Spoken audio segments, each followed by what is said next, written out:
안녕하세요. 김호준의 KFC 제10회 시작하겠습니다.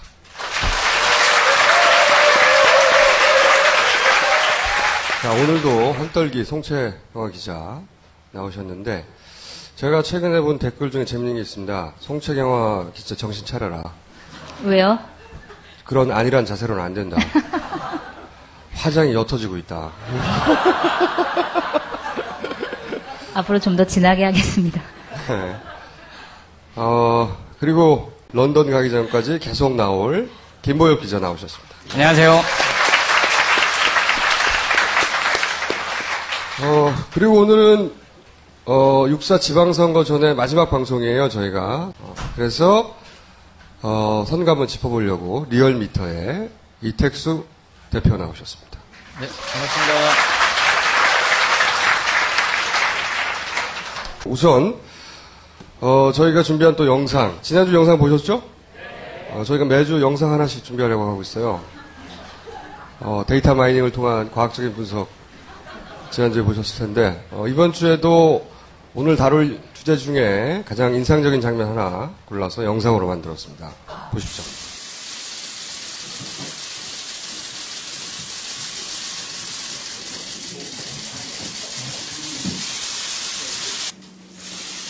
제가 총리 후보자로 지명된 후 변호사 활동 수익을 놓고 고액과 정관예우 논란이 있는 것에 대해 국민들에게 송구하게 생각합니다.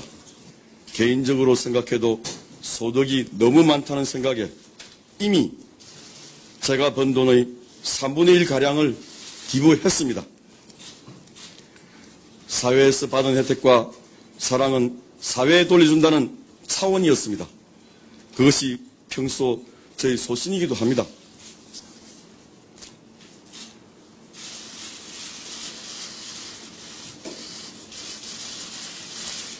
그럼에도 국민 정세에 비춰봐도 제가 변호사 활동을 한 이후 약 1년 동안 늘어난 재산 11억여 원도 너무 많다는 생각이 듭니다. 그래서 이것까지 사회에 모두 환원하기로 했습니다.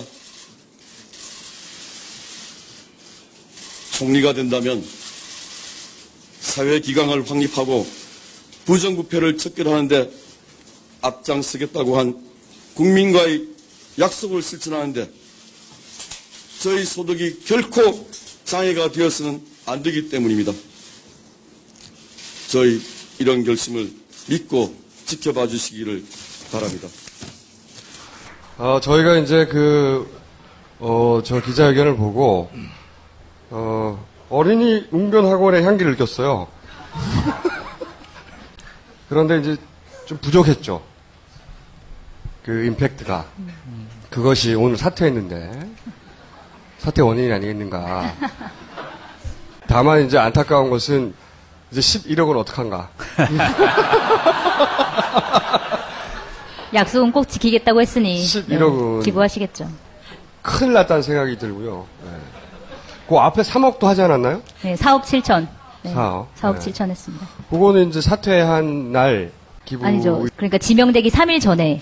그러니까 4억 네. 7천만 원을 기부했었는데 1억 7천만 원은 그 훨씬 이전에 했고 3억을 지명되기 3일 전에. 네. 그리고 또 11억을 추가로. 네.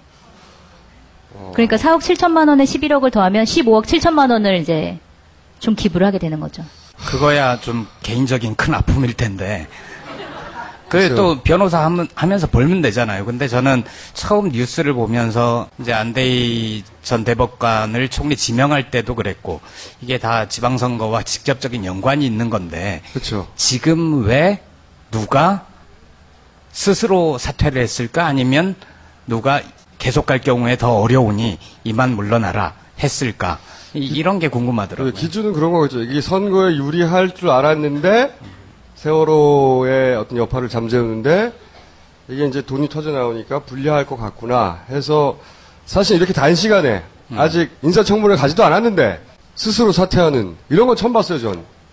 6일 만이죠. 네. 그만큼 지방선거에 대단히 민감하게 반응한다 방지인 거고, 이분이 그만큼의 전관 외유를 이제 못 누릴 것 같은데. 전관 외유는 보이지 않는, 아마도 있을 거로 예상되는 영향력에다가 배팅을 하는 건데, 그 배팅이 맞았죠. 총리로 올라왔으니까. 근데 이제 나가리가 됐잖아요. 그럼 저는 전과 같은 정도의 후광 효과를 못 누릴 것이다.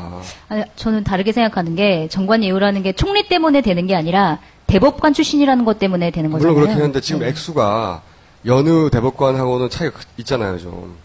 훨씬 그러니까 작죠. 그래요? 네, 이거보다 훨씬 더 작다고. 많이 벌어요? 네.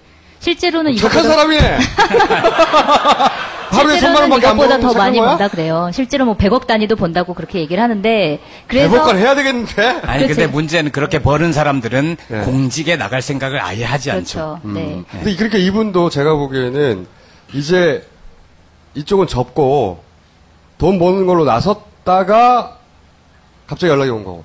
저는 그것도 아닌 것 같은 게 뭐냐면 5개월에 16억이라는 그 돈 자체가 다른 사람은 100억대로 받기 때문에 이거 적다고 생각했을 수도 있을 것 같아요. 나는 그나마 적게 받았으니까 괜찮겠지 했는데 국민 정서상 보면 그것도 굉장히 많은 거죠. 5개월에 16억이면. 그걸 통과하지 못한 게 아닐까라는. 커트라인이 좀 많이 낮아진 거죠. 예전에는 공직자가 되려면 무지 높은 도덕성과 청렴 뭐 이런 게 강조가 됐었는데 이명박 정부 때부터 슬슬 낮아졌잖아요. 그거 그랬죠. 그래서 이 정도면 이 커트라인을 넘어가는데 별 문제가 없겠다라고 스스로 판단을 했을 수도 있고. 스스로 이전에 이제 청와대에서 판단을 했겠죠. 네. 그리고 안대희 대법관 같은 경우에 총리직을 수락을 하면서 아마 김영삼 정부 시절에 이회창 총리 같은 역할을 자신이 할 수도 있겠다. 근데 이제 대립각 좀 세우고 네. 어느 시점에 정치인으로 나오고 그렇죠.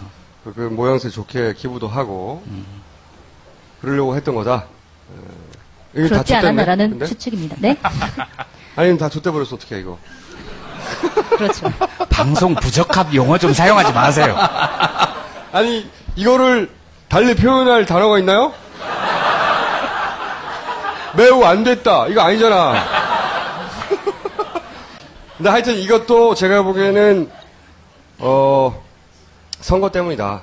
그렇게 다급하게 총리를 교체하는 것도 그리고 이렇게 또 다급하게 다시 총리 후보를 날려버리는 것도 그만큼 선거가 다가왔다는 얘기인데 해서 이제 저희가 지방선거 지역별로 한번 쭉 총종리 간단 훑어보기를 하려고 합니다. 자, 그래서 이택수 대표가 무려 PT 자료를 준비했어요. 근데 잠깐 이거 하기 전에 궁금한 거 여쭤봐도 되나요? 네. 이번 사태가 안대희 네. 전 대법관이 후보직을 사퇴를 하면서 이게 지방선거에 어떤 영향을 미칠까요? 사실 이번 주에 그 대통령 지지율이 사실 반등을 하고 있었어요. 그래서 지난주부터 이제 반등 기미가 보였고 이번 주에 반등을 해서 어제 이제 저희 리얼미터 조사 결과 뭐 잘 믿으시진 않지만 대통령 지지율이 자학을 하고 그래. 어제 50%대 이제 초중반으로 올라가고 있었습니다. 근데 이분 때문에 뭐 이제 반등하던 지지율이 2, 3일 정도는 다시 좀 주춤해지거나 하락할 가능성이 있거든요.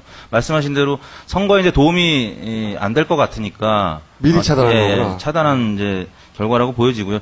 박근혜 대통령이 사실 이제 새누리당 지지율을 견인한 분이었었는데 세월호 참사 때문에 견인하지 못하고 지금 누군가 구세주가 필요했던 상황이었었고 그런 차원에서 이제 안대희 전 대법관을 선택했던 건데 지금 오히려 이분 때문에 지지율이 이제 더 떨어지게 생겼으니까 결단을 내린 것 같습니다. 향후 2, 3일간은 새로운 이제 총리 지명하는 과정에서 좀 더 떨어질 가능성이 있고요. 지금 마땅한 대안이 없다라는 점이죠. 지금 뭐 황우여 대표 얘기 또 나오고 또 관리용으로 오세훈, 뭐 김문수 등등 얘기가 나오는데 이미 오세훈 친구 좋네요. 나왔네. 오세훈 한 표. 예, 저는 오세훈 전 시장을 적극 지지하는 바입니다. 근데 그렇게 이제 말씀을 들어보면 네. 잘 이해가 안 가는 게 안대희 전 대법관을 사퇴시킨 게 안 좋은 카드일 수 있는 거잖아요. 그래서 결과적으로 지지율이 또 오르고 안 좋아질 수도 있죠. 지지율이 오르고 있었고 뭐 그렇다면은 계속 가도 되는 거 근데 아니에요? 안대희 그 후보를 둘러싼 이런 잡음들이 계속 나오면 그리고 이제 야당이 그걸 노리고 계속 뭘 던져댈 거 아닙니까? 근데 그게 다음 주에 나오면 더 이상 커버할 수가 없으니 이번 주 미리 차단한 게 아닌가. 그러니까 저도 어제 궁금해가지고 네. 제가 요새 직접 취재는 하지 않으니까 취재를 하는 사람들을 취재를 좀 해봤어요.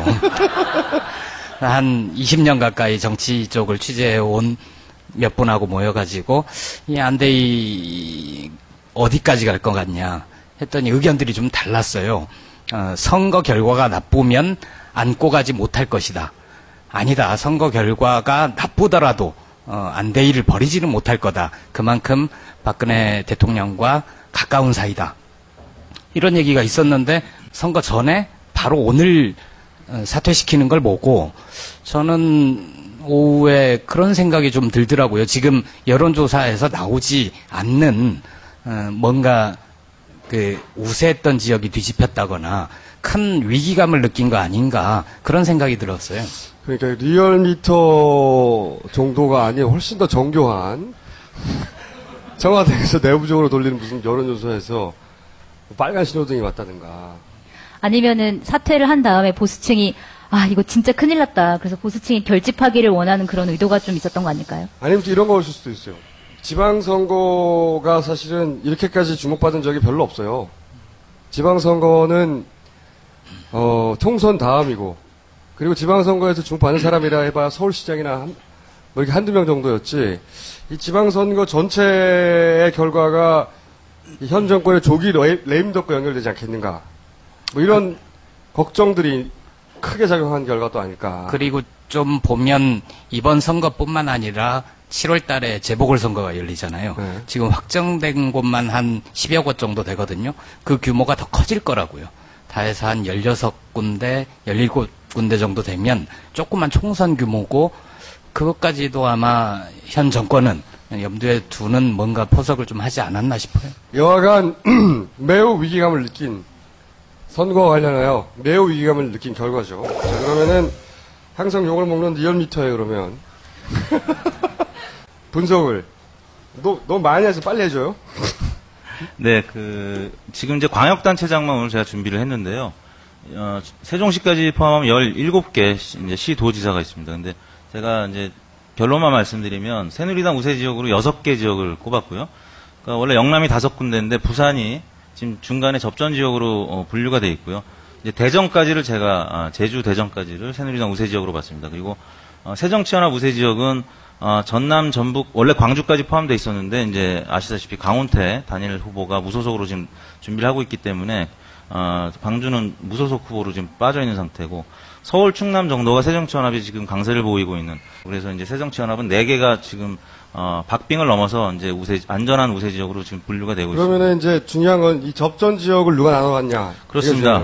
그래서 세월호 참사 이전에 대략 새누리당이 8개 이상, 그러니까 9개 내지 10개를 가져갈 것이다라고 예상이 됐었는데요. 지금 뭐 전반적으로 크게 변화는 없습니다. 이제 기초나 광역에서 비례대표, 그러니까 새누리당 지지율이 새정치연합이랑 최근 들어서 많이 좁혀졌기 때문에 비례대표나 뭐 기초에서 많이 좁혀질 수는 있겠으나 광역에서는 아직까지는 큰 변화는 없습니다. 그래서 많은 전문가들이 여전히 새누리당 우세 한 9개 내지 10개를 여전히 점치고 있고요. 지표상으로는 새누리당이 초강세인 상황이다라고 말씀드릴 수 있을 것 같습니다.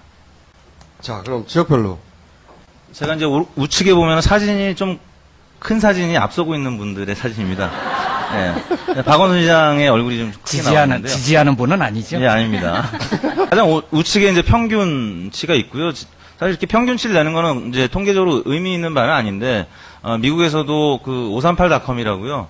여러 여론사 결과들을 이렇게 취합해서 예측하는 야구 통계 전문가가 실제 오바마 대통령을 굉장히 정확하게 예측했던 사례가 있었는데 그게 바로 이런 식으로 단순하게 여론조사 결과들을 통계에 이제 냈던. 그러면 결과가 이거에 가까울 거다.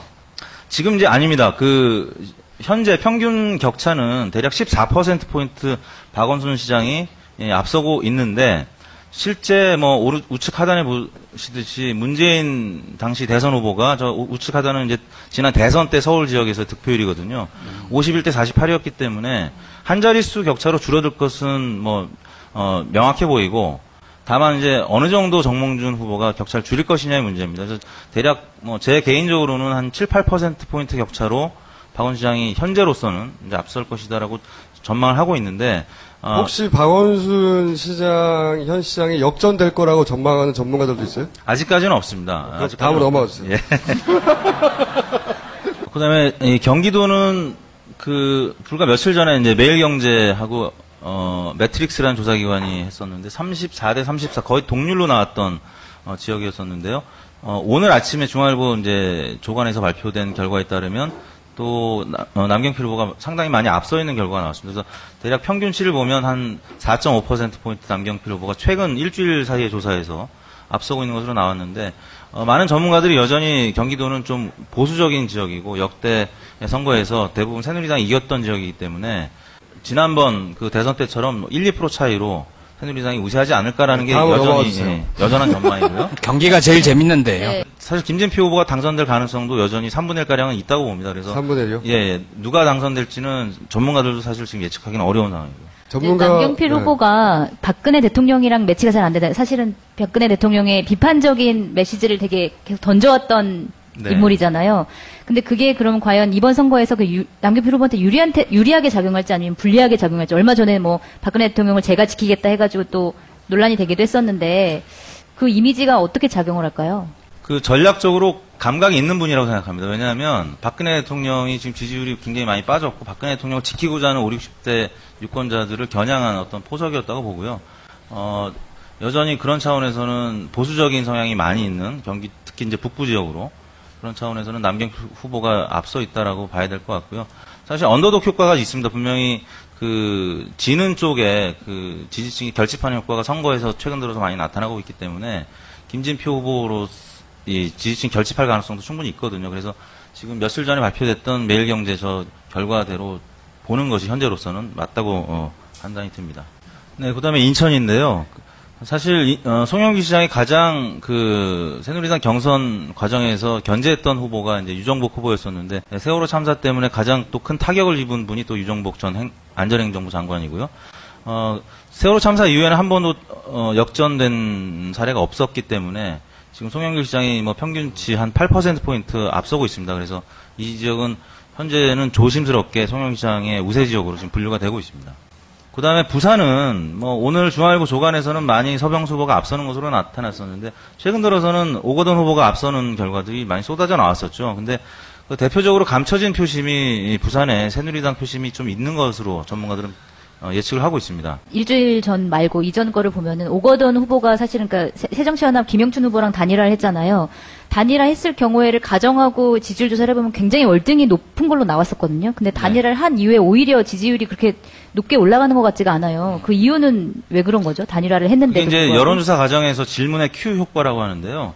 그러니까 단일화라는 설명을 하면 자연스럽게 컨벤션 효과가 여론조사에 이제 작용을 하게 돼 있습니다. 그래서 그런 과정이 당연히 빠지면 올라가겠거니 하는 기대심이. 네, 그렇습니다. 그래서 뭐 지난번 민주당하고 새정치연합이 통합할 때도 마찬가지였었고 실제 한 뭐 며칠 좀 정도 지나고 나면 그런 효과가 좀 사라지죠. 그래서 지금 오거돈 후보는 대략 그 지지율이 뭐 35%에서 40%대 그러니까 저게 이제 맥시멈이라고 이제 많은 전문가들은 예상을 하고 있습니다. 이제 우측 하단에 보시면 문재인 후보가 지난 대선 때 39.87% 40%가량을 득표를 했기 때문에 뭐 대략 40%대 득표는 가능하겠으나 한 자릿수 이내로 격차를 줄이는 수준에서 서병수 후보한테 좀 석패하지 않을까 이런 전망이 아직은 우세한데요.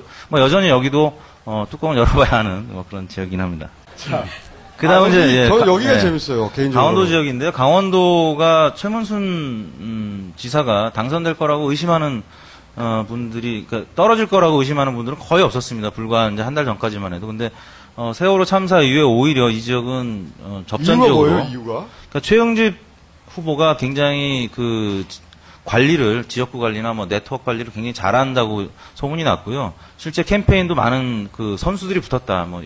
뭐 그런 얘기들을 들었습니다. 그리고 최영집 후보가 그 뭐 영동 영서로 나누면 또 영동 후보고 뭐 그런 인적 구성에 따른 영동이 좀 더 보수적이고 표박가리를 그렇죠. 잘 하고 근데 있다라는 사실 거죠. 그 강원도 9개 지역구 보면 국회의원 9명이 다 새누리당이잖아요. 그렇습니다. 이제 조직도 훨씬 그런 차원에서 국회의원들이 다 새누리당 소속이고 지난 대선 때 저 우측 하단에 이제 그림 보시듯이 60%가 넘게 박근혜 후보가 득표했던 그리고 정당 지지율도 새누리당 지지율이 여전히 여기는 굉장히 높습니다.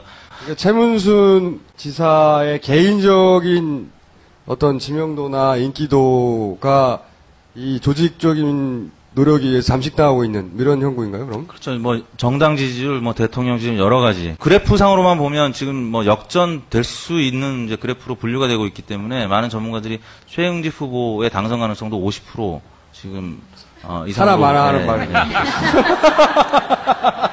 자, 하나 말아 한 말 다음. 여기는 네. 어떻게 봐요, 여기?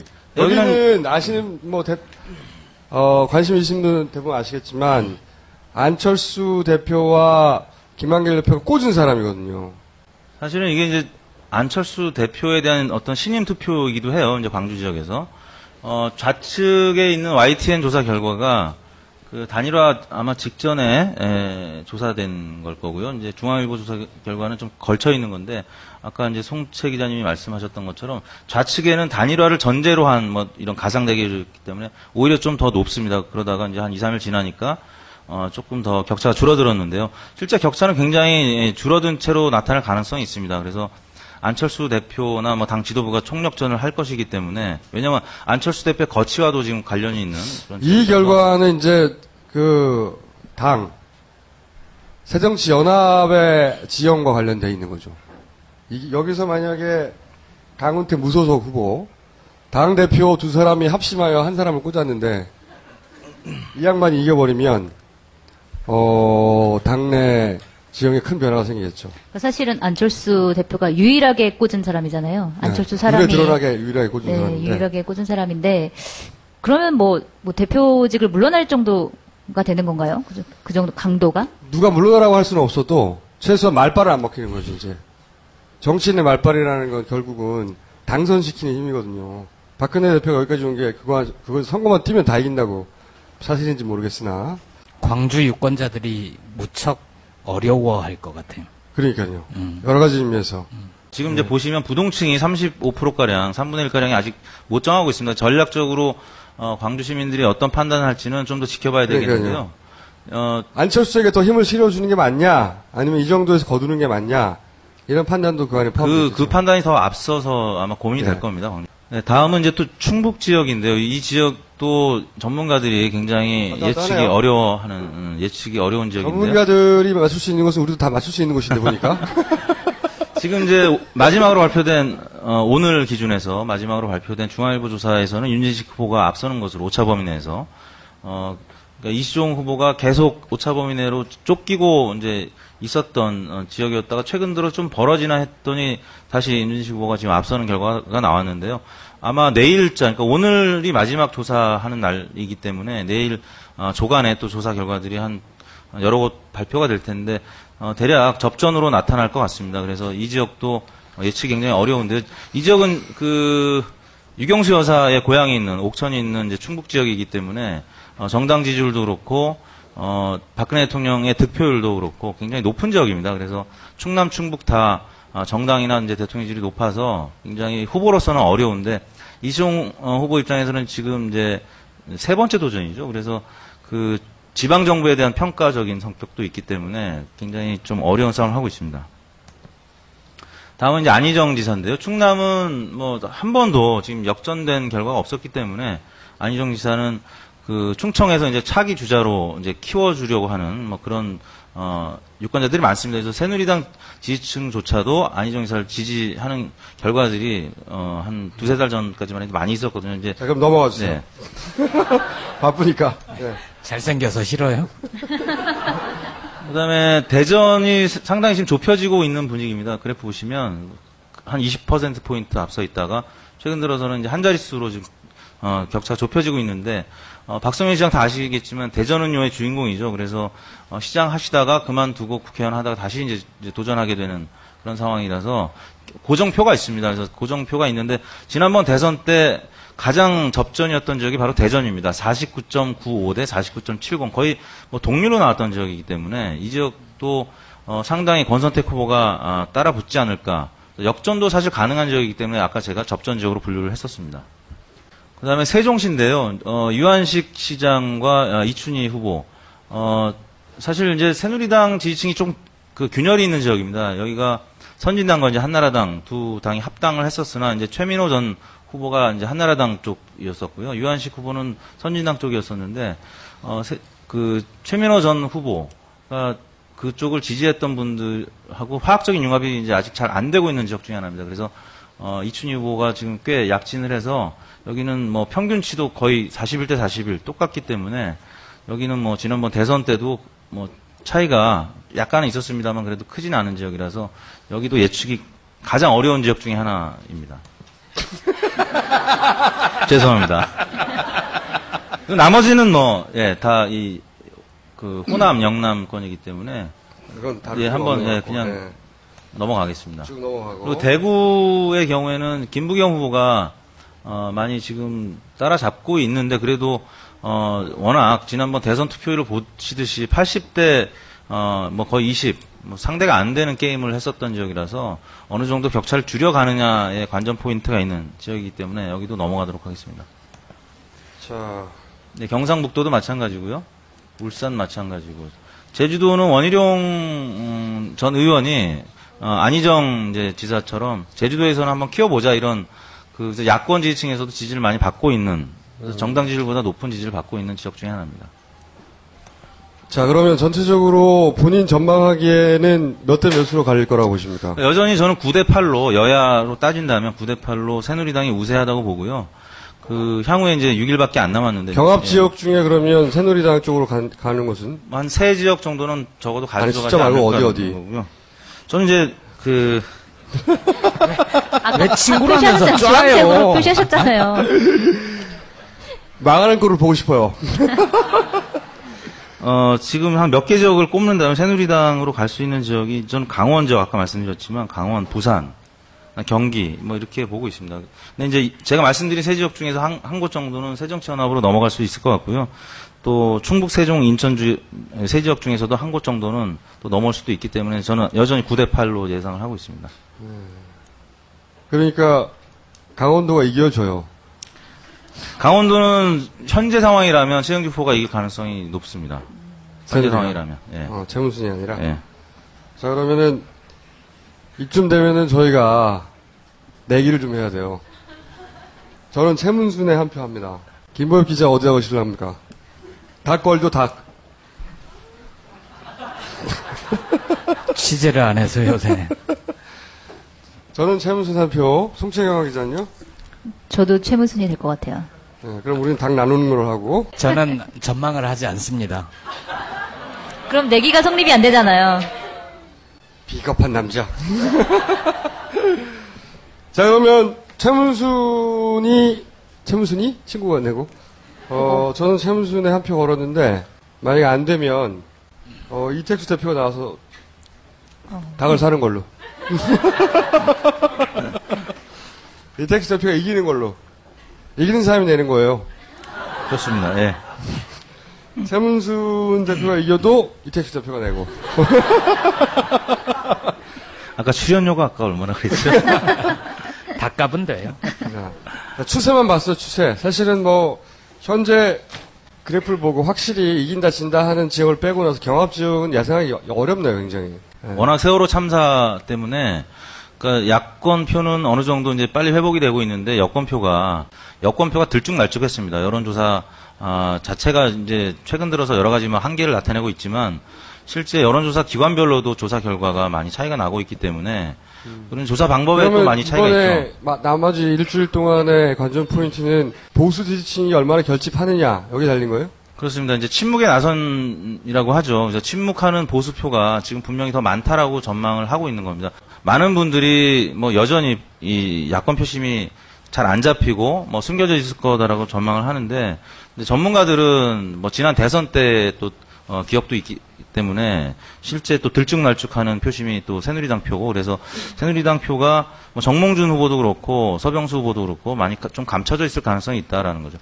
교육감 선거 얘기는 안 하나요? 교육감 선거. 사실 교육감도 되게 중요하지 않나요? 교육감 선거는 사실 여론조사에서 사실 응답률이 뭐 30% 이하면 폐기해야 된다는 게 사실 잘못 알려진 건데, 그 돈노라고 합니다. 부동층, 무당파, 이게 30% 이상이면 지금 교육감 선거 물어보잖아요. 잘 모르겠다. 부동층이 50%가 넘어요. 특히 경기 같은 경우 이재정 후보하고 뭐 조전혁 후보하고 뭐 한 자릿수에서 오차범위내 접전을 벌이고 있는데 부동층이 50%가 넘기 때문에 이건 전혀 의미 있는 그 결과들이 아니다라는 거죠. 그래서 더군다나 이번 교육감은 아시겠지만 그 투표 용지가 1, 2, 3, 4 기호가 있는 게 아니라 그 투표소마다 투표 용지가 달라요. 그래서 완전 로테이션 투표를 하기 때문에 정말 지명도가 높은 후보가 될 수밖에 없는. 이름이 알려진 사람이 될 수밖에 없어요. 그렇기 때문에 이제 그 서울에서 사람이 진보적인지 보수적인지 잘 몰라요, 있고. 사람들이.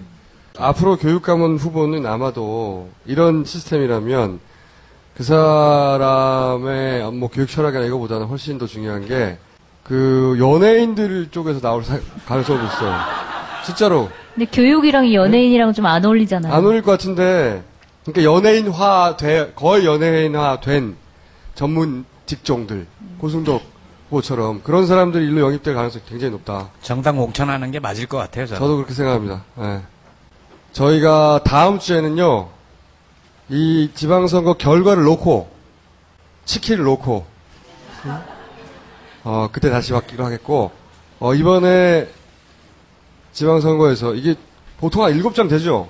네. 지역별로 한 6장, 7장. 7장. 네. 이 정도 되죠? 7장 잘 찍으세요. 꼭 투표하시고 잘 찍으십시오. 광고 시간이 있어요. 보혜. 이 보혜 소주는 개념 소주라는 게 이번에 컨셉이에요.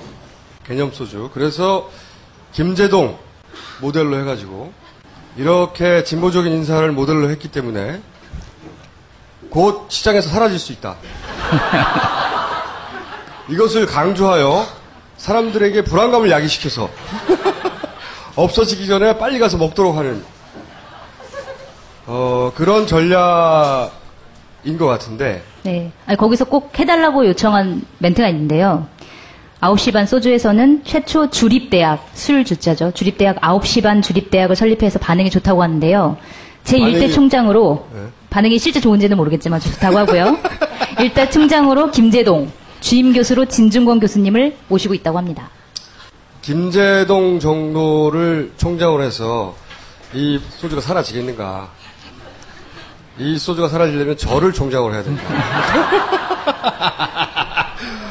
여하간 지금 보혜 소주 저희한테 광고가 들어온 역사상 가장 큰 광고. 그리고 오늘로 끝나는 광고입니다, 이거. 할 수도 있다 그랬어요. 잘하면 계속 할 수도 있다고 그랬어요. 아, 그래요? 네. 빨리 더 많이 해주세요. 맛있을 수도 있어요. 어쨌든 만약에 광고를 연장하면 총장을 저로 해달라고. 이거 어디서 사는 거예요, 이거? 구입처는 자막으로 나간다고 합니다. 구입처는요? 네. 아니 소주가 아무데나 있어야지 무슨 구입처가 따로 있어. 씨. 여기 전남 장성까지 가야 되는 거 아니에요? 제조는 전남 장성에서 하거든요. 네. 자, 이 광고 했어요. 이제 광고 했고, 자 그다음. 네. 두 번째 광고는 오늘 김어준의 KFC 10회 특집이잖아요. 그래서 10회 특집 이벤트를 10회밖에 안 했는데 무슨 특집을 하고 그래요. 100회도 아니고. 이벤트를 준비했는데요.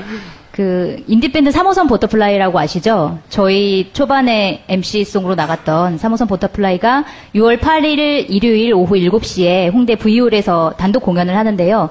거기 초대권을 드리는데 초대권을 받고 싶으신 분들은 KFC에 대한 응원 메시지를 시사-kfc@gmail.com으로 보내주시면 저희가 표를 1인당 2장씩 드리고요. 초대권은 제가 직접 현장에 가가지고 제가 나눠드리겠습니다. 그러니까 직접 표를 사가지고 오시면은 멤버들과 사진을 찍을 수 있는 기회를 사진을 찍을 수 있는 기회를 드리겠습니다.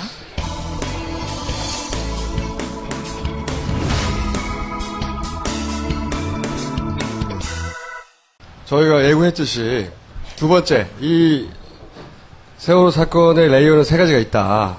첫 번째는 초반에 해경과 선사 그렇게 해서 만들어진 사고 침몰의 재구성을 통해서 주장했던 것은 실패한 보험 사기의 가능성을 타진해 봐야 된다는 것이었고 두 번째 구조 과정에서 사람들이 가진 그 첫 번째 의문점 그리고 아직도 다 풀리지 않은 의문점은 골든 타임을 왜 놓쳤나 구조는 과연 그렇게밖에 할 수 없었나 왜 지연되었는가 이거예요.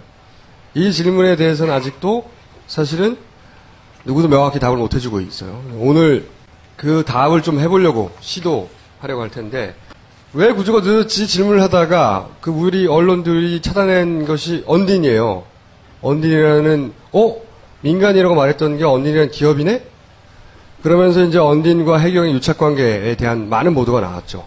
그렇죠?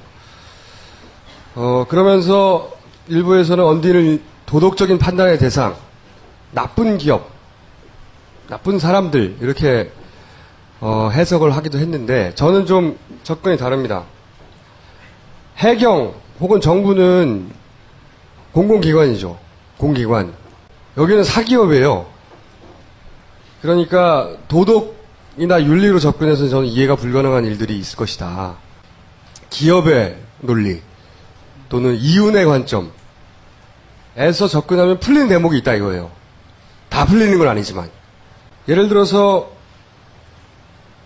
구조가 지연되면 될수록 또는 그래서 장비가 투입되는 게 늘면 늘수록 또는 작업 일수가 길어지면 길어질수록 이 기업의 이윤이 늘어나는 건 맞아요. 그러니까 빨리 구조하고픈 마음이 그 언딘 기업 측에 있었다 하더라도 이 사실은 변하지가 않아요. 그러니까 마음의 영역을 따지지 말고 이 비즈니스 영역 한번 따져보자 이거죠. 접근해서. 오늘도 위험하겠군요. 그 이윤과 상관이 있는 부분이 있다 이거죠. 예? 언딘 쪽에서는 계속 자신들은 군안업체일 뿐이다. 구조하러 간 게 아니다. 그렇죠. 이 얘기를 최근에 계속 강조하고 있죠. 그렇죠. 자, 그러면 그 언딘의 이야기부터 들어보자면 언딘의 논법은 이 세 가지입니다. 인양하러 갔다가 구조까지 했는데 잘못은 해경이 해놓고 그래서 우리도 희생양이다. 이 논리 구조하에서 끊임없이 인터뷰도 하고 있고 요즘 계속 뭐 해경은 이제 해체되는 거니까 사실은 잘못은 해경이 했다고 해버리면 참 간편하기도 해요. 어쨌든 인양 갔다가 구조까지 했다 이거예요. 자기들은. 그래놓고 욕을 다 먹고 있어서 희생양이다. 이런 건데 지금부터 이제 과연 그런지 한번 따져보려고 해요. 자, 그래서 언딘 홈페이지에 들어가잖아요. 세월호 사고 관련 공지도 있어요. 이제. 언딘도 어쩌면 희생양이 아닌가 생각해 보신 적 있습니까? 사실 언딘에 뭐 70여 분의 직원이 있다고 하니까 그분들도 그게 생업이에요. 그죠? 한번 들어보자고요. 주요한 변 중에 자기들은 매출 88%가 해외에서 난다 이거예요. 그리고 쭉 그동안에 해왔던 일들을 얘기하면서 2012년에는 중국에서 캐노스 아테네를 980만 달러에 거기 실려있던 황산이나 남아있던 기름을 회수하는 업무를 완료했고 또 오만 환경기후청에서 발주한 약 1000만 달러라고 했는데 뒤에 보면 1200만 달러라고 구체적으로 액수가 나와 있는데 거기도 역시 침몰선 네사 R3의 케미컬 이적 작업을 완료했다. 뭐 이런 자랑들을 쭉. 자, 그러면서 이런 얘기도 합니다. 언딘의 모 이사는 나라에서 밥을 주냐 배를 주냐 그러면서 똑같은 논리에 반복돼요. 나라에서 밥을 주냐 밥. 기업한테 굉장히 중요한 거죠. 그래서 언딘의 밥은 어디서 나왔냐 따져보기 시작했어요. 제가. 첫 번째, 언딘은 지분 구조가 이렇습니다. 이건 공개된 거니까 64%가 있고요. 그리고 밑에는 개인이고 아래쪽에 보면 약 30%가 이렇게 투자조합에서 들어갔어요. 이 투자조합을 좀 더 자세히 보면 KOFC라고 되어 있는데 이거는 한국정책금융공사입니다. 주주가 기획재정부예요. 그리고 국토해양부, 당신은 국토해양부였죠. 국토해양부 지분도 9%나 있어요. 국가기관인 거죠. 그리고 EN 특허 기술 사업 투자와 조합 굉장히 긴데 이건 특허층에서 펀드 만든 거예요. 국가기관이죠. 국가기관에서 일단 30% 투자를 했어요. 밥을 국가기관에서 초기에 줬죠. 그리고 정부 보조금 재무제표를 공개한 것은 이거 여기까지밖에 없기 때문에 올해는 어떻게 되는지 모르겠어요.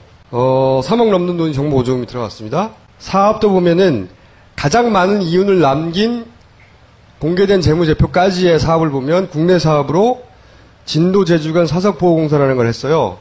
이걸로 50억 공사를 해서 12억 정도 남겼는데 이게 가장 크게 남긴 마진을 크게 남긴 사업이라서 제가 뽑아봤어요. 근데 이게 처음에 뭔지 몰랐어요. 이게 뭐 한 거지? 보니까 진도 제주간 직류 연계 케이블 락범 프로젝트 굉장히 어렵게 설명되어 있는데 이게 뭐지? HVDC는 직류 초고압 직류 케이블이에요. 해저에 심는 이거 한전에서 한 건데 찾아보니 한전에서 LS 전선에다가 준 겁니다. 이 관급 공사예요. 나라에서 계속 밥을 주고 있죠. 그리고 지급 보증대줍니다. 기술 보증기금이나 한국무역공사나 성남시청에서 처음에 공개했던 거는 지급 보증을 해줬다고 그랬는데 나중에는 이자만 내주는 걸로 좀 바꿨어요. 요즘 한참 이 재무제표 공개했던 걸 막 고치고 있어요. 한참 고치고 있는데 여하간 그래서 돈을 40억 가까이 역시 공공기관에서 지급 보증을 해주고 있어요.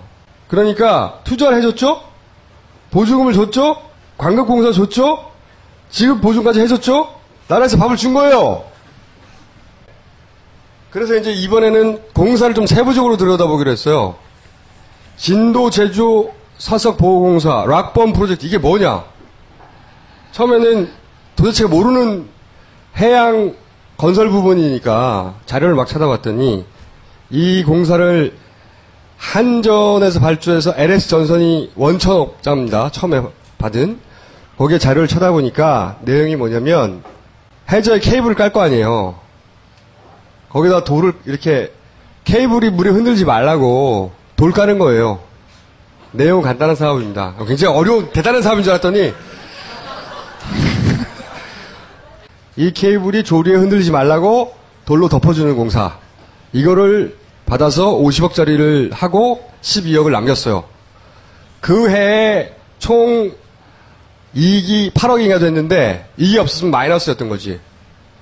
가장 큰 이문을 남긴 사업이었는데 좀 더 자세히 봤더니 발주처가 어디서 받았지? 직접 그랬더니 왜냐면 이렇게 큰 공사는 LS 전선에서 바로 줄 수도 있지만 재하청 줄 수 있는 경우, 하는 경우가 많거든요.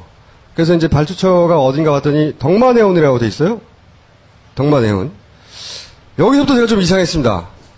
왜 이상했냐면 제가 공부를 요즘 하다 보니까 해양 관련 기업들 이름 대부분 외웠어요, 이제. 보니까 제일 큰 데가 KT 서브마린즈라고 이쪽 분야에서는. 우린 평생 못 들어봤잖아요. 사실 이 공사 자체도 케이블을 만드는 거는 LS 전선에 가져가고 이렇게 케이블을 물속에 연결하는 거는 턴키로 거기가 가져갔어요. 그래서 저는 LS 전선에 직접 받거나 KT 서브마린 이런 데서 받았겠거니 했는데 재무제표를 찾아보니 덕만해운 처음 들어봤어. 덕만해운. 그래서 생각한 게 아까 말씀드렸듯이 이렇게 돼서 저는 한전, LS 전신, KT 서브마린, 덕만해운, 언딘 이렇게 됐나? 생각을 했어요. 계약 구조가. 덕만해운이 등장해서 더 찾아봤어. 덕만해운? 막 검색을 했는데 안 나와. 유일한 검색이 어디냐면은 교차로 그것도 2011년 교차로 데이터베이스에서 딱 한 번 나옵니다. 진도에 있는 걸로. 생각해보자고요. 2013년 180억, 그 앞에 150억, 뭐 이런 식으로 100억대 이상을 언딘이 하고 있었어요. 그러면 덕만해운은 원래 다단계로 내려가면 더 큰 데서 작은 데로 계속 주거든요. 덕만해운은 최소한 내가 못 들어보긴 했지만 언딘보다 크겠거니 했는데 홈페이지도 없고 연락처도 없고 무슨 냄새가 난다 이거. 응? 덕만해운의 법인 등기부 등본을 떼보자. 응? 떼봤더니 주소가 여기 나왔어요. 언딘에다 하청을 줄 정도의 기업이 있을 건물 여기에 있었대요. 이 사무실에. 지금은 없고요. 지금은 없어요. 건물이 너무 허름한데? 더욱 이상한데? 응?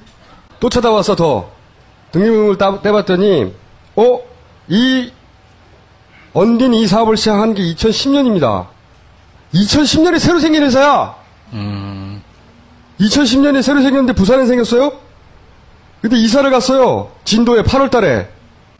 왜 이사를 갔지? 아, 그때 케이블이 완성됐나? 찾아봤더니, 케이블이 그때 완성됐어. 케이블이 6월달에 완성된 거예요. 그래서 케이블이 있어야 심지. 그럼 케이블이 완성되고 글로 옮기고 난 다음에 이 회사가 진도로 옮겼네? 그래서 처음에 생각하기로는, 그러면 그 건설업 중에 보면 다단계 하청을 주면서, 왜냐면 돈을 자기들은 일을 안 하고 만약에 100원에 받았으면 자기가 10 먹고 일 안 하고 90이 넘깁니다. 또 자기가 일 안 하고 80이 넘기고 막 이렇게 떨어져 나가. 그죠? 그러면 언딘 바로 위에 있으니까 언딘보다는 많이 벌었어야 될 거 아니에요. 그런데 그런 기업으로 너무 규모도 작고 당해년도에 생겼어. 그렇게 생긴 지 얼마 되지 않는 회사가 큰 걸 먹은 거야. 졸라 이상한 거지. 덕만해운이 2013 작년에 부산으로 주소지를 또 옮겨요. 근데 작년부터 이 회사에 흔적이 없어요. 어디랑 장사를 했는지, 뭘 만들어 팔았는지, 영업의 흔적이 전혀 없어. 졸라 이상한데? 그래서 저는 또 이렇게 생각해서 한전, LS전선, 오션 INC, 이게 어떻게 등장한 거냐면, 그 다음에 생각해낸 구조는, 오션 INC는, 제가 이런 일이 생기면 관련 다큐멘터리를 다 찾아봅니다. 예를 들어서, 인양과 관련된 다큐멘터리를 많이 봤어요, 제가. 그리고, 해저 케이블과 관련된 다큐멘터리 뭐 있어? 찾아봤더니, EBS에서, 해저 케이블 극한 직업. 산업 잠수사의 세계. 그런 다큐가 있어요. 그걸 보다 보니까 오션 CNI가 등장해. INC가 얘네가 장사를 했구나. 전화했어. 전화해서 물어봤어요. 덕만해운을 아느냐? 덕만해운을 안다. 덕만해운을 아는 데가 등장한 거예요.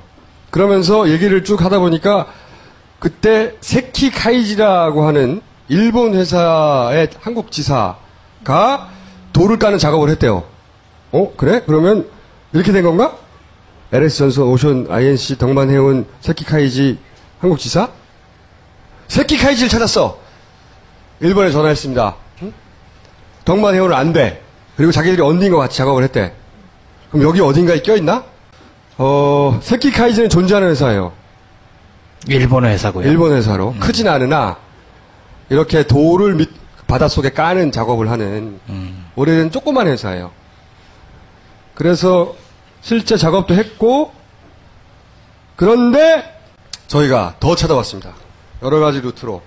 덕만해운이 돈을 얼마나 벌었고, 도대체 덕만해운에 돈이 들어와서 누구랑 계약을 한 것이며, 덕만해운과 했다고 하니까, 저의 결론은 이겁니다.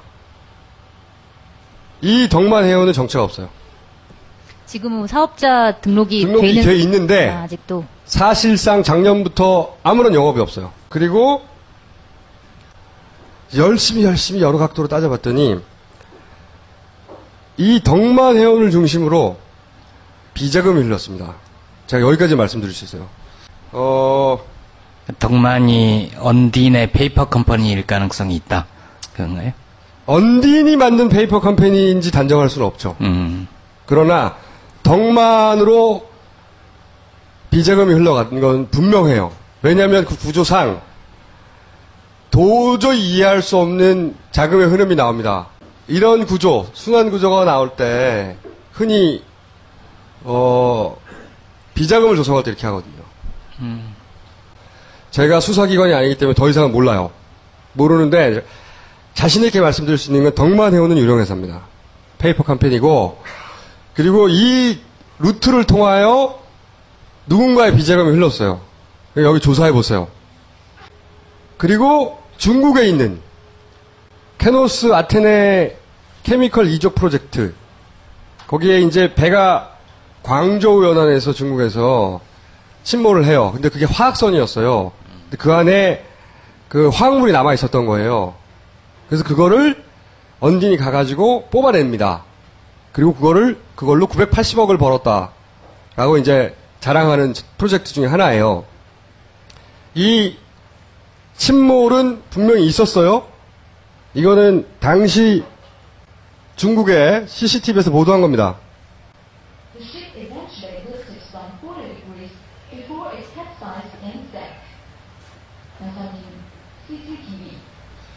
실제 이렇게 침몰했어요. 가라앉았어. 여기 가서 이걸 했다고 이거를 인양하고 그 기름을 회수했다는 걸 듣고 제가 첫 번째 가졌던 궁금증은 뭐냐면, 왜냐면 제가 이제 세계 군안업계를 좀 이해하게 됐거든요. 이 중국은 굉장히 특이한 곳이에요. 중국은 중국 연안에 빠진 모든 배는 중국이 다 건집니다. 그 이유가 뭐냐면 중국은 이 국영기업화를 했어요. 부처화를 해버렸어요. 아예 하나의 부처로. 그래서 차이나 레스큐 서비스라고 하는 곳이 사실상 인양을 독과점합니다. 그리고 거기는 직원이 수천 명이에요. 이때까지 거기서 인양한 배가 수천 척이에요. 장비도 어마어마하고 국가기관이니까. 국영기업인 거죠? 네. 그러니까. 장비도 어마어마하고 사람 숫자도 엄청나게 많아요. 그리고 중국 연안에 예를 들어서 뭐 미국 배가 빠졌다. 그래도 얘네가 해요. 왜냐하면 배를 건지는 데 들어가는 비용 발생할 수 있죠. 만약에 자국민이 위험에 처했으면 여기는 해안경비도 같이 해요. 그러니까 해안경비대와 군안을 같이 하는 조직인 거죠. 그런데 미국 배가 빠졌다. 그럼 그 침몰한 인양 비용이 발생할 거 아닙니까? 그 경우 미국 그 선주가 가입한 보험회사가 있을 거 아니에요. 그게 무슨 다른 나라일 거 아니에요. 안 받아줘. 그럴 때 보증장이라는 걸 그런 보험회사에서 발급을 해줘야 돼요. 자, 이 회사는 우리 보험을 들었는데 나중에 돈을 줄 테니까 비용 걱정하지 말고 이거 받고 건져. 이런 증서거든요. 근데 그거를 중국 금융기관만 인정을 해줘. 그러니까 자기들이 다 하는 거지. 그것도 중국 것만 금융기관을 인정해 주니까 모든 인양작업을 중국이 다 먹었어요. 그리고 광저에도 당연히 지부가 있습니다. 거기 알아보니까 직원이 650명이에요. 그리고 배가 몇 척인가 봤더니 배만 50대가 넘어요. 작업배가. 근데 왜 안 건지고 지들이 왜 여기 줬지? 우리나라에? 그래서 자료를 막 찾아보니까 중국 해난사고 사상 최초입니다. 해외에 인양업체가 들어와서 인양을 한 것은 최초예요. 이상한 일이잖아요. 뭐 기술력이 안 될 수 있잖아요. 굉장히 위험한 화학물질을. 아니 중국은 국가기관이라니까요. 모든 장비가 다 있고, 그리고 이 군안업계에서 유명한 프로젝트도 많이 했더라고요. 보니까 2차 대전 때 침몰한 군함에서 뭘 어떻게 하고 막. 그러니까 기술력의 문제는 아니에요. 이번에 세월호 사고 나와서 중국 업체 간다. 그런 데가 여기에요. 만나러 간 데가 차이나 레스큐 서비스, 거기를 만나러 간 거였거든요. 해경이 같이 가서 논란이 됐었다. 예. 그러니까 기술력의 문제는 아니고, 그 이전에 언딘이 세계에 자랑할 만한 무슨 오일 남은 거를 회수한 프로젝트가 있는 것도 아니에요. 너무 이상하잖아. 그래서 발주처를 받습니다. 여기가 중국의 차이나 레스큐 서비스 홈페이지고, 여기는 광저우의 광저우 지부입니다. 해운조합이야. 우리나라 해운조합이 언제 준 거예요? 사실은 이게 이상한 구조는 아닙니다. 배가 가라앉으셨을 때 만약에 보험을 지급하고 나면 그 배의 소유권은 보험사에 있어요. 보험사가 그 군안업체를 선정할 수 있어요. 근데 하필이면 언디를 했어요. 그리고 말씀드렸듯이 어떻게 그러면 중국 금융기관 것만 인정해 주는데 됐지? 그랬더니 해운조합 보증장이 처음으로 인정이 됐어요. 중국에서. 예외적으로. 왜 그런지는 나도 몰라요. 그리고 그 일을 했던 이분은 녹색 성장을 강조하던 분입니다. 해운조합의 당시 이사장입니다. 이분은 현재 횡령으로 출국 금지가 돼서 압수수색을 당하고 있는 분이에요. 이번 사건 때문에 그런 건가요? 그렇죠. 아니면? 세월호 때문에. 네. 다른 건 모르겠어요. 어떻게 이걸 관철시켰는지, 보증장을 액수를 엄청나게 써준 건지, 중국이 요구하는 걸 다 받아줬는지 모르겠는데 한 가지는 확실해요. 이게 예외적인 특혜다 이거지. 밥을 여기저기서 자꾸 받습니다. 해운조합이라는 데가 특성이 뭐 국가가 하는 건가요? 아니면 어떻게 하는 건가요? 해운조합은 공공기관이 맞죠. 근데 선사, 그러니까 설명이 굉장히 긴데 여하간 이 사건과 연루해서 말하자면 해수부의 고위직에 있던 사람들이 은퇴해서 잘 가는 곳입니다. 특혜, 예외적 특혜라고 말할 수 있어요. 적어도 전 세계에서 단 한 번도 없었던 사례를 만들어 준 겁니다. 2012년에. 언딘이 거기 가서 인양할 수 있도록 해운조합이 적극적으로 백업했다고 추론할 수 있는 거죠. 자, 그리고 자랑하는 해외를 이제 좀 들여다보기로 했어요. 왜냐면 해외에서 88%의 매출을 낸대잖아. 우리는 국제적 기업이라는 얘기거든요. 좋아, 국제적 기업. 자, 그러면서 해외 사업에 대해서 자랑을 쭉 하고 언딘의 입장 보도자료도 막 내요. 여기 보면은 오만 환경청에서 초청을 해가지고 네사 R3 거기서는 니사르라고 부르더라고. R3에 남아있는 기름을 빼내는 작업을 1200만 달러에 엄청난 금액입니다. 1300억 가까이, 130억 가까이 되는 성공적으로 완수하였다. 그거 내가 알게 뭐야. 자료도 없어 국내에. 그런데 그래서 이 배가 AIS가 마지막으로 꺼진 데가 이제 남의 배까지. 어디 있는지부터 찾아봤어요. 그래서 자료를 쭉 찾아보니까 그리고 또 하나. 이 해외 프로젝트는 2013년에 급증합니다. 다.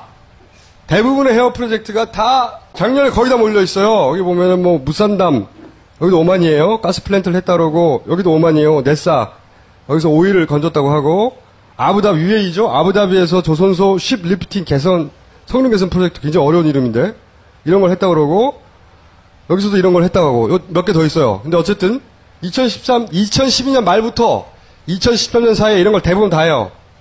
했다고 주장합니다. 그런데 찾아보니까 돈을 못 받았어요, 아직. 보면 돈을 100억 이상 못 받았어요, 아직. 120억인가 30억인가. 2013년에 매출이 150억인데 그중에 한 130억이 돈이 안 들어왔어요, 아직. 해외 공사를 하긴 했다는데 이상하네. 그리고 그 해에 빚이 82억이 늘어요. 엄청나게. 자, 그런 거를 기본으로 깔고 네사 R3라는 침몰선에서 조사를 하고 남아있는 오일을 리커버했다. 이런 거죠.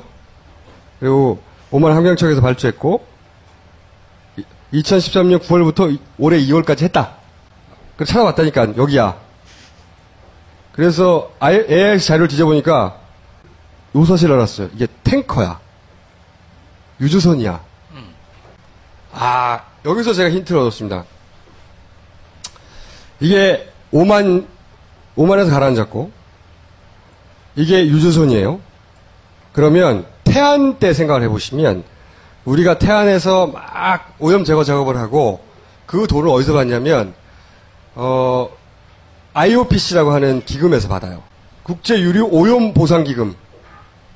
뭐 하는 데냐면 이런 유조선 회사진이랑 기름을 많이 실어나는 곳에서 이런 기름배가 가라앉으면 오염이 막 되잖아요. 오염 사고 크게 나잖아요. 그래서 자기들끼리 돈을 객출해가지고 기금을 만들어요. 그래서 이런 사고가 나면 태안 때도 유조선이잖아요.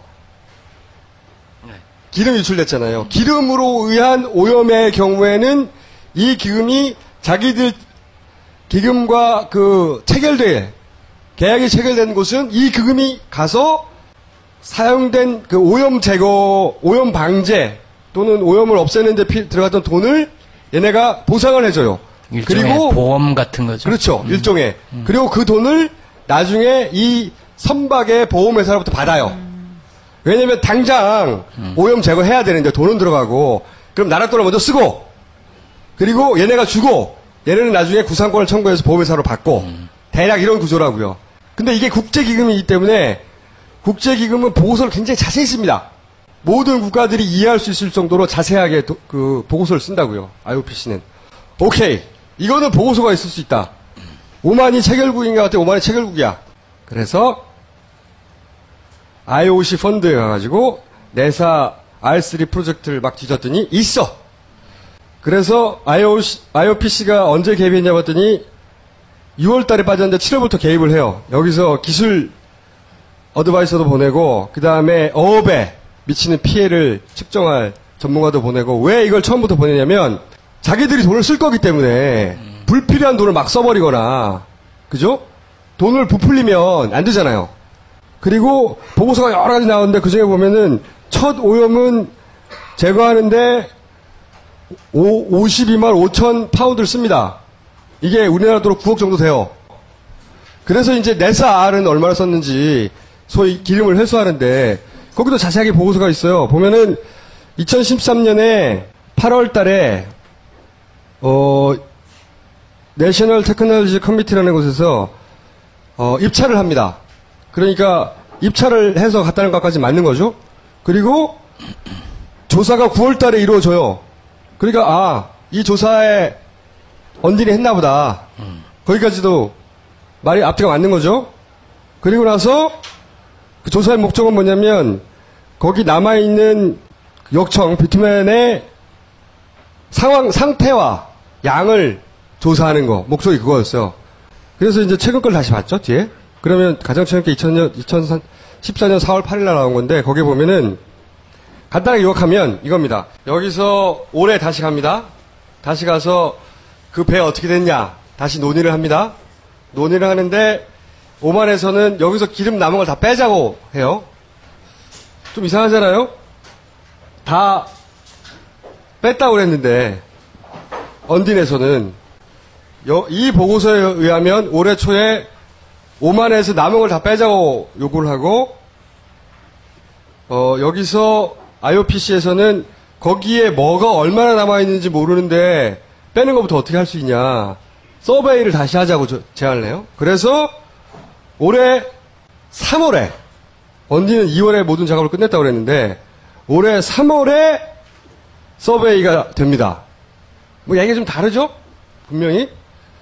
그리고 결론이 뭐냐면 비투men은 경화가 굳었기 때문에 더 이상 오염의 리스크가 없어서 안 꺼내기로 합니다. 수행하지 않기로 결정하다. 이상하잖아요. 그래서 분명히 작년 9월에 서베이가 있었던 건 맞아요. 그러니까 서베이라는 건 나파선을 조사하는 건 맞아요. 그리고 아마도 언딘이 입찰한 것 같아요.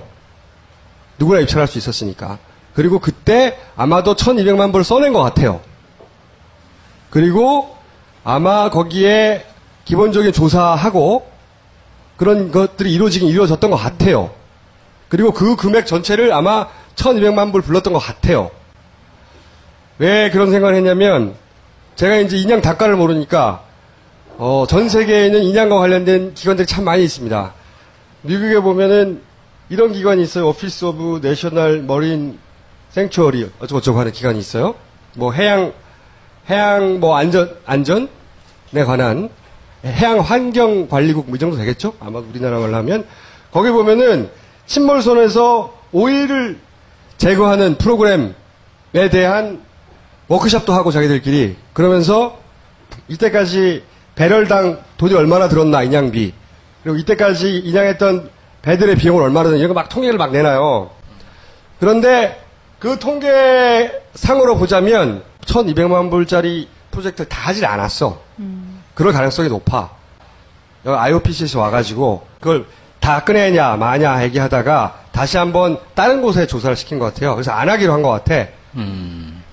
그래서 이 1200만 불은 확인이 필요하다고 내가 보수적으로 얘기합니다. 공격적으로 얘기하지 않고. 응? 하지만 1200만 불을 다 받지는 않은 것 같은 가능성이 있어요. 자, 그래서 확인이 필요하다까지만 얘기할게요. 그러니까 처음에 입찰해가지고 이 정도 받아서 했는데 사실은 처음에 입찰 금액을 자기들이 번 돈처럼 주장한 게 아닌가. 자신들의 실적을 과장하고 있다. 네. 네. 그런 낌새가 좀 보인다는 거죠. 낌새가. 그리고 곧 IOPC에 정확하게 언딘이 가져간 금액이 나옵니다.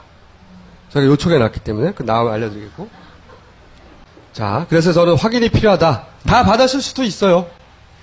가장 긍정적으로 다 받았을 수도 있고 가장 부정적으로는 아주 일부만 받았을 수도 있어요. 그리고 그 다음에 이제 UAE 아부다비 조선소 십 리프팅 UAE에서 십 리프팅 시스템 성능 개성 프로젝트 씨발 이걸 했대요. 이 기간에 역시 같은 기간에 걸치죠. 2012년 말에 들어가가지고 2013년에 집중되어 있어요. 해외 프로젝트가. 그러면서 이렇게 얘기합니다. 아부다비에 위치한 조선소, 아부다비 시빌딩에서 싱크로 리프트, 이건 또 뭐야? 성능 향상을 위한 개선 방안 제안을 요청받아서 가장 효율적인 개선 방안을 제시함으로써 지난 12월부터 싱크로 개선 수요를 수행하고 있습니다. 싱크로 리프트가 뭔진 모르겠는데, 싱크로 리프트를 만드는 회사가 아니라는 걸 알겠어요, 언딘이. 아부다비 시빌딩은 여기에요. 싱크로 리프트는 알고 보니 여기 설치된 겁니다. 뭘 하는 거냐? 자, 배가 이렇게 들어오죠? 배가 들어오고, 그러면 이 배가 밑에서 리프트가 올라와. 배를 수리할 때 육지를 끌어올려야 되잖아요. 그러니까 승강기야, 승강기. 배 승강기. 다 끌어올려가지고 얘가 기차처럼 쫙 앞으로 이동해. 이렇게. 얘가 싱크로 리프트야. 아, 알았어. 끝. 자, 싱크로 리프트 이거구나. 어디서 만들었지? 아부다비에 있는 거 알아봤더니 롤스로이스에서 만들었습니다. 롤스로이스의 마린이라는 회사가 있어요. 여기 엔진을 잘 만드는 곳이니까. 그래서 연락을 했지. 연락을 해서 니네가 이거 만들어놓은 거 맞냐? 맞다. 아부다비 니네가 설치했어? 맞다. 설치한 거 보여줘봐. 이런 거 이렇게 설치했다. 알았어. 메일 보냈어. 자, 여기서 뭔가 준소를 한다는데 성능 개선 프로젝트? 그거 니네가 알고 있어? 물어봤어요. 그랬더니 답은 뭐냐면 이미 그 정도 필요한 깊이만큼 준소리라는 게 땅을 파는 거예요. 준소리 돼 있기 때문에 할 필요 없는데? 답이 왔어요. 그래서 하고 있다니까 거기서. 그랬더니 그러면 확장 공사인가? 그랬더니 77m짜리를 87m까지 확장할 수는 있지. 두 개를 더 박으면. 그런데 그랬다면 우리가 모를 리가 없는데 우리가 만든 거니까. 그렇지. 여기까지 갔어요. 이상하잖아. 어차피 언딘에 물어보거나 아부다비에 직접 물어보면 답이 안 나와요. 거래를 한 것이니까. 아부다비도 전화하긴 했어요. 사장한테. 코리안 저널리스트 딱.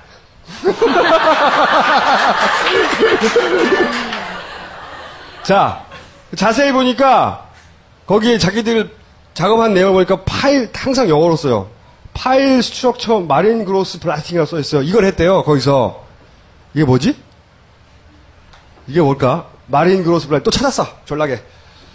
찾았더니 알고 보니까 마린 그로스가 뭐냐면 바다에서 자라나는 어떤 해조류나 홍합 같은 게 여기 붙어. 다리에 붙으면 이걸 떼내야 될 거 아니에요. 그걸 블래스팅을 했다는 거야. 블래스팅을 어떻게 하는 건지 보여줄게. 블래스팅 회사에 가서 받았어 또. 조개를 뗐다는 겁니다.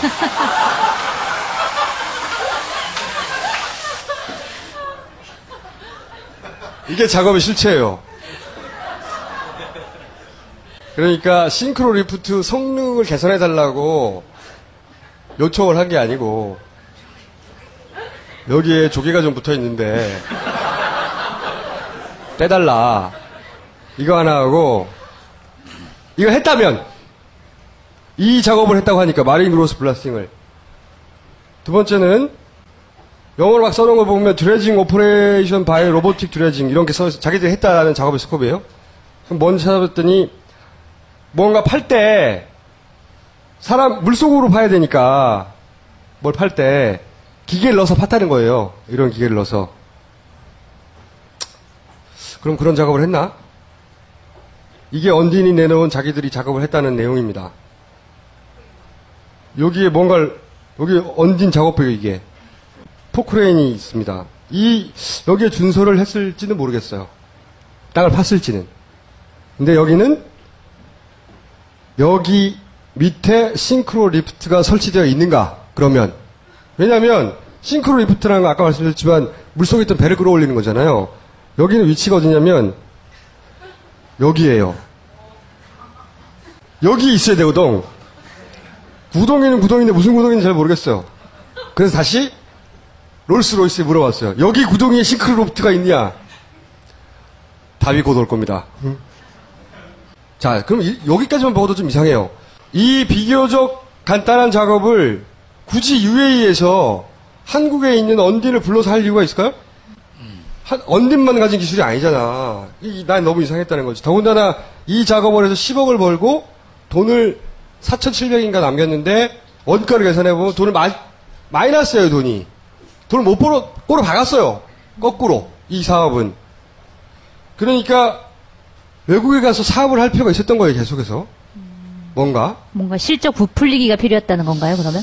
아직 결론은 이릅니다. 섣불리 결론 내지 마시고.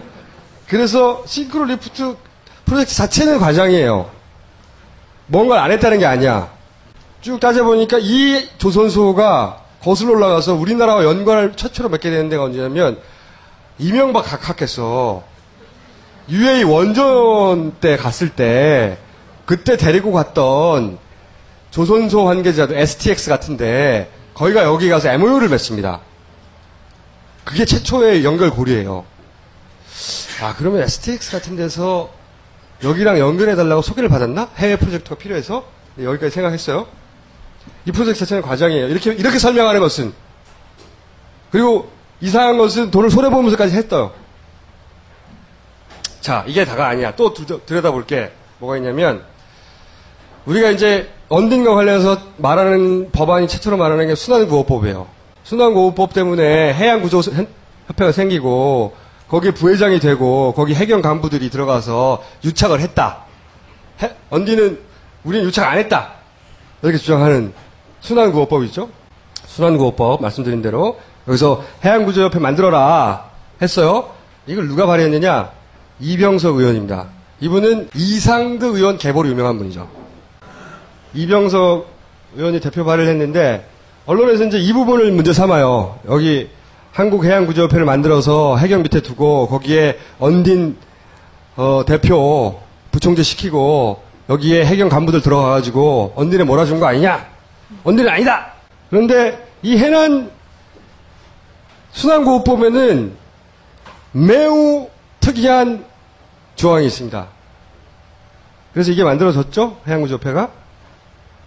해경에게 인양권을 주라는 문구가 원래 있었어요. 30조에 보면은 배가 난파되어 뭐 가라앉고 어쩌고 했을 때 구조본부장, 여기는 해경총장입니다. 구조본부장. 구조본부장이 난파물 소유자에게 지정한 일자까지 안전한 방법으로 난파물을 제거하도록 명령할 수 있다. 제거하지 아니할 경우 이를 직접 제거할 수 있다. 굉장히 말은 어렵게 돼 있는데 배가 가라앉으면 해경이 인양권을 가진다는 얘기예요. 그래서 이 법안을 해수부가 반대합니다. 그래서 이런 조항은 빠져요. 그리고 남은 게 이거였던 거예요. 해양구조협회. 이 조항은 빠졌기 때문에 폐기됐기 때문에 이 조항은 그래서 언론에서 못 잡은 건데 실제로 인양권을 해경에 주려는 시도가 있었어요. 그때. 그리고 그거밖에 없느냐. 제가 이제 곰곰이 생활해봤어요. 야, 그럼 인양권 줘봐야 배가 항상 가라앉는 것도 아니고 그렇게 생각을 하다가 가만히 생각해보니까 이미 가라앉은 배가 많잖아. 그거를 만약에 환경 문제 때문에 건지자. 그러면은 대박 나는 거 아니야. 만약 우리나라에서 법을 만들어가지고 이미 언제 가라앉을지 모르는 배 말고 그 사고 나야 되잖아요. 이미 가라앉은 배들을 건지자고 법을 만들어버려. 그러면 대박 나는 거죠. 인양업체한테는 이미 가라앉는 거 막 엄청난 거 아니야 이거. 계속 건져야 돼. 그래서 그런 법이 있는데 찾아봤더니 법이 있어. 놀랍게도. 해양환경관리법이라는 게 2010년에 정부가 제출합니다. 침몰 선박을 체계적으로 관리하자 이거야. 침몰 선박이 있는데 거기서 똑같은 논리예요. 해양 오염시킬 수 있으니까 얼마나 위험한지 평가를 해가지고 그런 대책, 줄일 수 있는 대책을 만들자. 침몰 선박에 대한 정보를 해경청장한테 받아가지고 위험 정도를 평가해가지고 그 다음에 위험도를 어떻게 줄일 건지 법으로 정해라. 일사천리로 시행령도 만들어지고 시행규칙도 만들어집니다. 그래서 작년에 뭐가 결정됐냐면 연안에 침몰되어 있는 게 1,800척이래요. 하나에 100억 말고 10억이라고 해도 이게 얼마입니까? 1조 8천억. 근데 10억이 넘거든요? 그러니까 얼마나 이만큼 가라앉았는데 그 중에서 기름으로 인한 위험이 얼마가 되는지 평가해. 거기에 3억을 배정했어요. 그래서 올해 1월 1일부터 이걸 하고 있어요. 그리고 또 그것만 했을까? 이런 노력을 했는데 해양시설들, 그러니까 바닷속에 있는 거면 전부 다 점검하라고 한 거 아니야? 역시 있었어요. 선박이 침몰해가지고 예를 들어 송유 배서관을 건드렸다. 그럼 기름 유출될 수 있냐 아니냐. 그렇게 위험한 건데 앞으로 정기적으로 물속에 들어가서 점검하라 이거야. 해양구조물은. 그러면 누가 해야 돼? 이거 이제 이런 언딩 같은 업체가 해야 되는 거죠. 그러다가 2013년 국감에서 아까 말씀드렸죠. 인양권은 해수부 반대로 해경으로 가지 않았다고. 국감에서 이런 내용이 등장합니다. 지금 10년간 침몰한 것만 해도 이만큼이 되는데 기름이 이만큼 있을 것이고 그러면 태안에서 유출한 기름 걸 맞는데 인양권을 가지고 있는 해수부가 태만하다. 그래서 결론이 뭐냐? 해경에게 넘겨야 된다. 열심히 시도를 한 거예요. 물론 이걸 다 언딘이 했다거나 언딘만을 위해서 했다고 주장하는 건 아니에요. 하지만 명백한 것은 언딘과 같은 업체에 대단히 유리한 사업 환경이 법적 환경이 조성되고 있었다. 이건 분명한 겁니다. 그리고 그 중에 첫 번째로 해양협회의 혜택은 이미 누리고 있었다. 여기까지는 분명한 거죠. 자, 그래서 종합판이에요. 이 언딘 회사가 그러면 노렸던 게 뭐였을까? 다시 회계장부로 돌아갔습니다. 회계장부로 돌아갔는데 참여연대 김모 회계사가 큰 도움을 주셨습니다. 굉장히 이상을 하나 발견했어요. 회계 변경이라는 걸 한번 합니다. 자, 이 분석을 해주라. 왜 회계 변경을 했느냐? 일단 회계 변경 자체가 대단히 이례적이다. 2012년에서 2013년에 계속 해외 프로젝트가 많아지고 막 말씀드렸죠? 지금까지 말씀드린 외국의 프로젝트도 2013년 것들이었고 2013년 넘어오면서 매우 드문 일을 하는데 그게 회계 변경이다. 완성 기준을 진행 기준으로 바꿨다. 쉬운 말로 설명해 드리면 어떤 사업을 완성했을 때 돈 벌었다고 치는 거예요. 완성 기준은. 왜 무슨 공사를 하는데 작년에 6월에 시작해서 올해 6월까지 될 수도 있잖아요. 그러면 나는 이 회사는 돈을 언제 벌었다고 치자면 완성 기준은 올해 6월에 끝났을 때 100억짜리면 100억을 벌었다고 하는 거예요. 작년에 벌었다고 안 하고. 간단하죠? 진행 기준은 뭐냐면 작년에 사업을 반했어. 그럼 작년에 50 벌었다고 하는 거예요. 50억. 그리고 나머지 50억 진행되는 동안 간단한 거예요. 근데 이 기준을 바꿨어요. 원래는 완성 기준이었는데 진행 기준으로 바꿨다. 그거는 기업이 자의적으로 선택할 수 있는 거예요? 안 한답니다. 왜냐하면 대단히 헷갈리는 일이고 자기들도 계산하기 힘들어지고 감사받을 때도 헷갈리고 그래서 이런 일은 거의 일어나지 않고 만약에 하면 그 차액이라는 걸 기록하게 돼 있대요. 당연하겠죠? 왜냐하면 원래는 이때까지 완성한 것을 돈 번 걸로 쳤는데 이제는 진행한 걸로 바꿨으니까 그 프로젝트가 몇 % 진행되는지 모르잖아요. 그 회사 안에서. 그러니까 딱 바꾸는 시점에 자, 진행된 게 이만큼이기 때문에 이걸 기준을 바꿔서 차익이 생긴 건 이만큼이야. 라고 표시를 해줘야 작년에 번 돈은 얼마고 올해 번 돈은 얼마다. 이걸 구분할 수 있다는 거죠. 이해했죠? 그런데 이걸 표시를 안 했다는 거예요. 이거는 법 위반이다. 이거 자체가 문제다. 바꾼 것도 이상하지만 그런 표기를 안 한 것도 문제다. 근데 제가 그래서 물어봤어요. 왜 바꾼 거냐 그러면 이례적으로. 그래서 다시 이제 우리는 분석에 들어갔습니다. 왜? 그래서 이제 손익 계산서하고 막 뜯어보기 시작했어요. 결과로 보면 작년에 돈을 못 받은 게 132억이래요. 아까도 잠깐 말씀드렸죠? 대부분 아까 말씀드린 5만 넷사 그 배를 건졌다느니 거기서 가스 프로젝트를 했다느니 하는 5만 거기서 100억 정도 이상을 못 받았어요. 그러니까 전체 미수는 130억인데 그중에 100억이 5만이에요. 그러니까 150억을 벌었다고 했는데 그중에 132억을 못 받았어요. 돈을. 해외 공사를 은행에서 돈을 받아가지고 자기 돈으로 공사를 해준 거예요. 그리고 그 돈들은 보증을 서줬고 국가기관에서 엄청나게 일어나기 힘든 매우 신기한 일이랍니다. 왜 이런 일이 가능했을지 자기는 잘 모르겠다고. 왜 이런 일이 일어났을까? 그래서 이제 이 회계사 20년 가까이 회계사를 한 분의 감각으로 왜 이런 일이 일어났는지 추론을 해봐라. 그랬더니 이분의 시나리오는 최상과 최악으로 나눠주면 그때 돈은 안 들어왔지만 올해 다 들어왔을 수도 있다. 가장 간단하게는. 그럴 수도 있잖아요. 그죠? 공사가 다 끝나고 대금이 늦게 들어와서 올해 다 들어왔다. 이게 최상의 시나리오고 최악의 시나리오는 2013년을 아까 말씀드린 완성 기준으로 매출을 잡으려고 했더니 완성 기준은 그때 끝나고 돈이 들어와야 되는 거잖아요. 매출이 너무 안 나오는 거야. 근데 이렇게 되면은 이제 펀드로부터 투자를 받으니 상장을 해야 될 거 아니에요. 상장할 때 굉장히 중요한 조건이 최근 3년 동안의 매출액인데 이렇게 되면은 매출액이 너무 낮다는 거야. 만약에 100억이 빠져나가 봐. 150억에서. 혹은 132억이 미순위가 132억이 빠져나가면 20억밖에 안 남잖아요. 그 전에 180억이었는데 20억이 돼봐. 말이 안 되잖아. 그래서 아마 진행 기준으로 변경을 하고 그리고 급하게 해외 공사로 매출 100억 이상을 일단 땡긴 게 아니겠는가.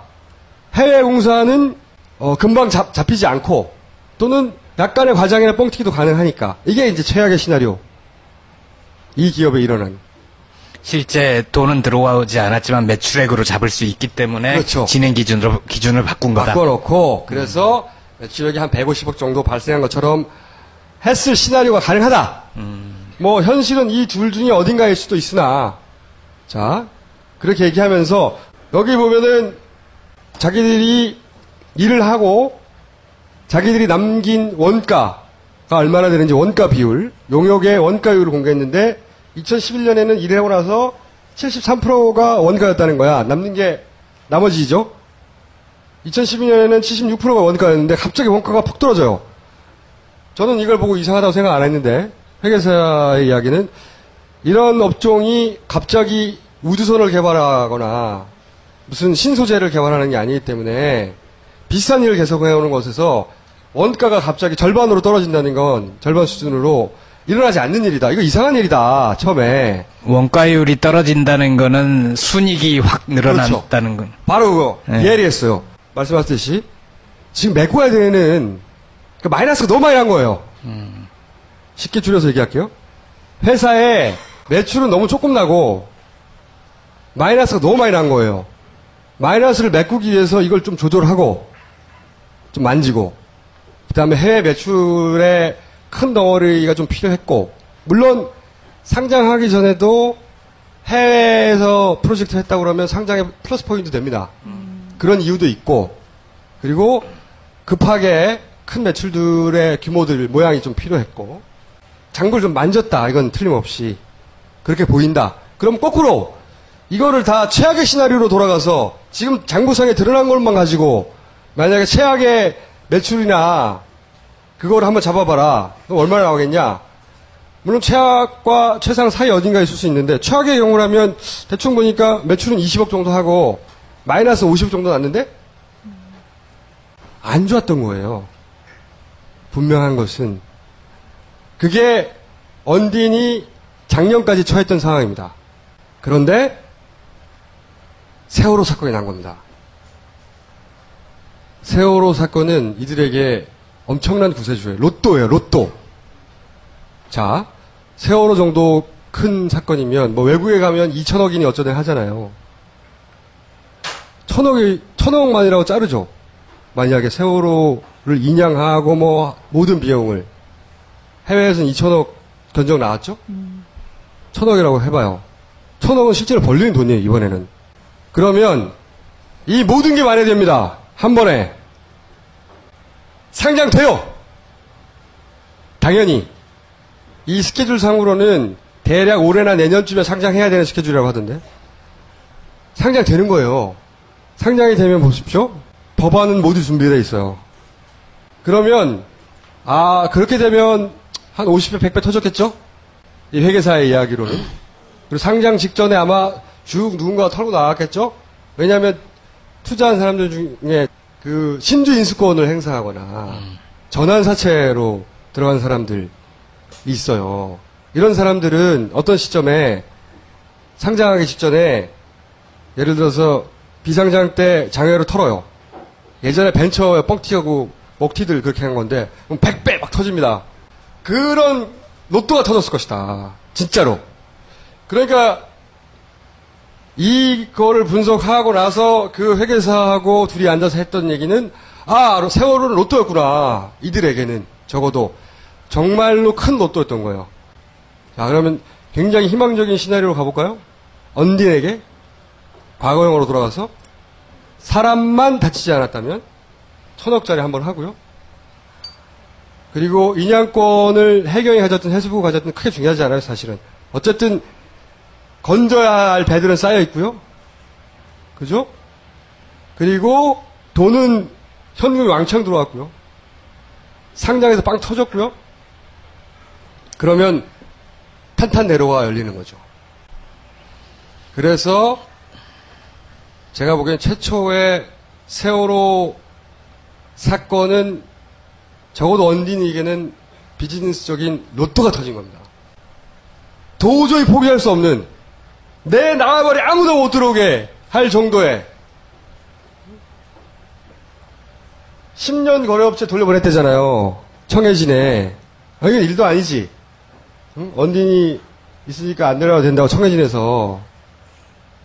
그리고 누리안호 이미 장비를 충분히 갖췄던 이것도 돌려보냈다고 하죠. 누리안도 돌려보내고 보령호도 돌려보내고 바지선 좋은 거 있었는데 해군도 돌려보내죠. 그만큼 로또가 다 돌려보내. 해경이 또 직접 나서 언딘으로 계약하시죠. 그런 모도 있었죠. 그리고 모든 게 일사천리로 정해져서 첫날 인양업체로 결정될 만큼 해수부에 이게 로또였던 거예요. 진짜로 비즈니스적으로는. 이 언딘 혹은 언딘에 투자를 한 누군가에게는 대박이 날 기회가 온 겁니다. 네, 세월호가 로또라는 측면에서는 충분히 이해가 되고 굉장히 논리적인데 문제는 뭐냐면 아까 그 법이나 이런 걸로 인해서 건져야 되는 배가 1,800척 정도 됐잖아요. 대상이. 네, 그 중에 대상이. 몇 척을 건지자고 결정할지 모르죠. 근데 이미 어쨌든 자기네들은 이걸로 이익을 봐야 되겠다라고 생각하고 있는 와중에 굳이 세월호에 이렇게까지 집착할 필요가 있을까? 왜냐면 아니죠. 추후에 지금의 재무제표상으로는 상장을 못하는 거예요. 이런 식으로 가면. 기업 공개를 앞두고 IPO를 하기 직전에 이런 게 하나 터져주면 끝장나는 겁니다. 여하간 차근차근 자기들의 스케줄을 밟아가는데 매출은 마음대로 안 되는 거죠. 돈의 문제니까. 그러면 그걸로 다 해결이 되느냐? 이게 이제 이해가 안 되는 마지막 레이어가 남아있어요. 이게 어느 시점부터는 단순히 이익이나 언딜의 문제를 넘어섭니다. 이 관점으로도 이해 안 가는 게 생기기 시작해요. 중반 이후부터. 그게 언제냐? 그게 왜냐? 이건 제가 잘 모르겠어요. 아직은. 여기서부터 아마도 세 번째 레이어인 정부가 세월호와 관련해서 어떤 결정들을 내렸나? 가 이제 남은 이야기인데 여기는 뭘 요청해도 나오는 게 없어. 자료가. 어디까지 이 세 번째 부분 얘기를 할 수 있을지 잘 모르겠는데. 그런데 다음 시간에 자료가 부족하면 또 그 다음 시간에 조금. 또 부족하면 그 다음 시간에 조금. 그래서 사실 세월호에 관련해서는 이제 뉴스도 많이 잦아들고 사람들도 일상으로 돌아가고 많이 잊혀지고 있어요. 그죠? 근데 이게 풀린 게 없거든요. 그러니까 이 의문이 남아있을 때까진 계속해서 질문을 하고 묻고 그게 다 풀릴 때까지 다 풀릴지는 모르겠으나 앞으로도 계속 의문하기를 멈추지 않겠고 오늘 이 2부는 그래서 일단 이만큼을 KFC의 이름으로 유가족에게 드립니다. 네, 여기까지 하겠습니다.